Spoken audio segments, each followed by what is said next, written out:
تعالوا النهاردة مع بعض نعمل الحواوشي الاسكندراني بعجينة زي القطن وتتبيلة للحمة مميزة. حرفيا لما تجربوا الوصفة بالطريقة دي هتعتمدوها. لايك وشير لو عجبكم الفيديو، وصلوا على رسول الله عليه أفضل الصلاة والسلام. أول حاجة عندي 8 كوبايات من الدقيق نخلتهم كويس قوي. هنزل عليهم بكيس من الخميرة الفورية، معلقة كبيرة مليانة من السكر، معلقة كبيرة من الكيك شيف أو البيكنج باودر، معلقة صغيرة مليانة من الملح. بقلب المواد الجافة مع الدقيق وبنزل بكوبايتين ونص من المية، طبعا بنفس الكوباية اللي عيرت بيها الدقيق. هننزل عليهم بربع كوباية من الزيت، معلقة كبيرة من الخل. بسمي بسم الله وببدأ أعجن العجينة. طبعا كوبايتين ونص من المية عجنوا معايا 8 كوبايات من الدقيق وادوني عجينة طرية. أهم حاجة عجنيها كويس قوي لحد لما توصلي العجينة طرية بملمس ناعم. بعد كده رش الدقيق ولم العجينة على بعضيها. برش كمان رش الدقيق من فوق، بغطيها بكيس بلاستيك، بلفها بقماشة. بما اننا في الصيف والجو حر بسيبها على الرخامة تخمر. لو في الشتاء دف الفرن واطفيه ودخليها هتخمر معاكي. بالنسبة لتتبيلة اللحمة، عندي كيلو من اللحمة المفرومة هنزل عليها ب3 بصلات وسط. كمية البصل انت اللي بتتحكمي فيها، حابة تقللي او تكتري زي ما انت حابة. اهم حاجة البصل تفرميه خشن، او لو مش عندك كبة قطعيه تقطيعة صغيرة بالسكين. بعد كده بنزل عليه بفلفل سبايسي وبنزل عليه بفلفل اخضر كوبي بالطريقة دي، وكمية برضو زي ما قلتلكم بتتحكموا فيها. شايفين البصل خشن معايا ازاي الفرمة بتاعته كأنك مقطعاه. ببدأ انزل بالبصل والفلفل. في ناس بتحب تحط لها كزبرة خضراء، زي ما انتوا حابين الاضافات براحتك. نزلت بقى بفلفل اسود، معلقة صغيرة ممسوحة من الكمون، معلقة كبيرة مليانة من الكزبرة الناشفة، معلقة صغيرة مليانة من البابريكا المدخنة، ومعلقة كبيرة مليانة من الملح.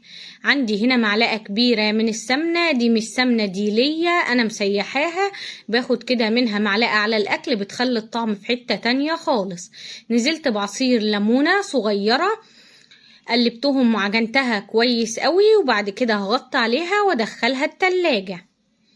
هنا العجينة بسم الله ما شاء الله اختمرت واتضاعف حجمها. ببدأ ألمها على بعضيها، وعلى الرخامة برش رشة دقيق. ببدأ أقطع العجينة بتاعت الكور حجم الكورة انت اللي بتتحكمي فيه. أهم حاجة تقفليها كويس قوي من تحت وتكوريها.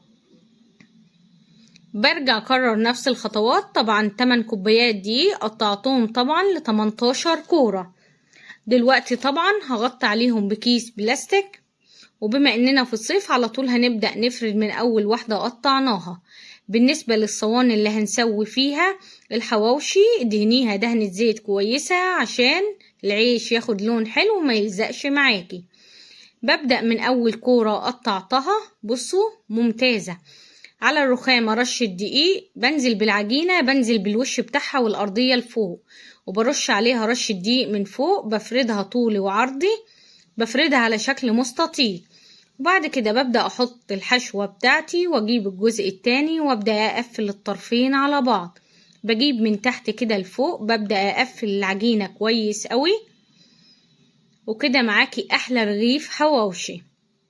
حابة تحطي طبعا بعد ما تحطي كده اللحمة بتاعتك تحطي حبة جبن ميكس او اي اضافات انت حباها براحتك، برضو جبنة رومي اي حاجة انت عايزة تضيفيها.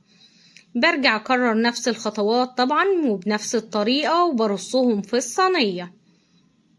شايفين الجمال؟ بسيب كل بين واحد والتاني مسافة عشان ما يلزقوش في بعض ولسه يخمروا وهيدخلوا الفرن.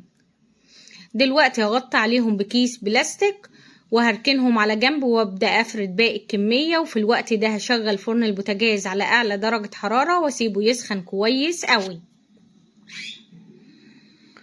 طبعا هنا بعد ما عدى عليهم 10 دقايق كان اختمر معايا والفرن سخن كويس قوي. عندي هنا بيضة حطيت عليها معلقتين كبار من اللبن، كيس من الفانيليا، ضربتهم كويس قوي.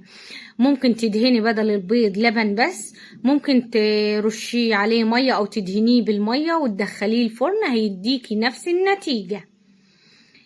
ببدأ كده ألمع الوش كده زي ما انتوا شايفين من فوق عشان ياخد لون ذهبي حلو. ودلوقتي هدخل الصينية على الأرضية لمدة دقيقة واحدة. بعد كده برفعها على الرف الوسطاني، بسيب النار وسط من فوق ومن تحت على بال ما تاخد معايا اللون وتطلع مستوية حلوة قوي. شايفين الجمال؟ حابة ترش على الوش حبة البركة أو سمسم برضو هيديكي طعم. شايفين الجمال؟ انتفخ معايا وبدأ يستوي وياخد اللون.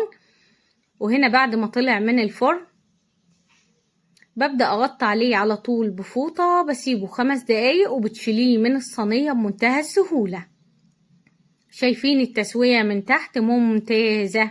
أتمنى بجد تجربوا الوصفة هتعتمدوها وهتدعولي. لو لسه محطتيش لايك للفيديو أتمنى بجد تحطي لايك للفيديو. شايفين؟ رهيب يا جماعة، تسوية ممتازة، طعمه حلو قوي. العجينة معايا ممتازة، ممكن تحشيها أي حشوة انت حباها. شايفين تسوية اللحمة من جوه؟ رهيبة. أتمنى بجد يكون فيديو النهاردة نال إعجابكم وتجربوا الوصفة وتقولولي على رأيكم فيها. لايك وشير وصلوا على رسول الله عليه أفضل الصلاة والسلام.